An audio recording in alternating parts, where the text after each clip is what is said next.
Hi sorry നല്ല വന്നിട്ടുണ്ട്. ഇത് അൺബോക്സ് ചെയ്ത് നോക്കാം. ഹായ് ഗൈസ്, ഇതൊരു ഐബ്രോ ഷേപ്പിംഗ് ചെയ്യുന്നൊരു സാധനമാണ്. ജസ്റ്റ് ഒന്ന് പൊട്ടിച്ച് നോക്കാം. എന്ത് ടൈറ്റായിട്ട് അവർ പാക്കേജ് ചെയ്യുന്നൊരു തുറക്കാൻ പറ്റുന്നില്ല. ഓക്കെ ഗൈസ്, ഇതാണ് ഇതിൻ്റെ ഇത് വരുന്നത്. പാക്കേജിങ് ബേസ് ഇത് അടിപൊളിയാണ്. ഇതാണ് ഷേപ്പ് ചെയ്യാറ്. ജസ്റ്റ് നമ്മുടെ ഐബ്രോനൊന്നും അവരോടൊന്നും ഐബ്രോസ് ഇല്ലെങ്കിൽ നമുക്കിത് ഫീൽ ചെയ്യാൻ പറ്റും.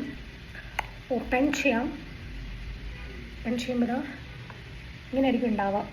ആക്ച്വലി ഇത് 3 ഷെയ്ഡായിട്ടാണ് വരുന്നത്. അതിൽ ഞാൻ 2ാമത്തെ ഷെയ്ഡ് ഞാൻ നിങ്ങൾക്ക് ജസ്റ്റ് ഒന്ന് ഇട്ട് കാണിച്ചു തരാം. ആക്ച്വലി എനിക്കിത് വർക്കായത് ഞാൻ 3ാമത്തെ തവണയാണ് പർച്ചേസ് ചെയ്യുന്നത്. എനിക്ക് ഭയങ്കര ഇഷ്ടപ്പെട്ടിട്ടുണ്ട്. അപ്പം നിങ്ങൾക്ക് ആർക്കെങ്കിലും ഐബ്രോന് കുറച്ചുകൂടെ കളർ വേണം, ഇത് യൂസ് ചെയ്യണം എന്ന് താല്പര്യം ഉണ്ടെങ്കിൽ എനിക്കൊന്ന് മെസ്സേജ് അയച്ചാൽ മതി, ഒന്ന് കമൻറ്റ് ഇട്ടാൽ മതി കേട്ടോ. Okay, by.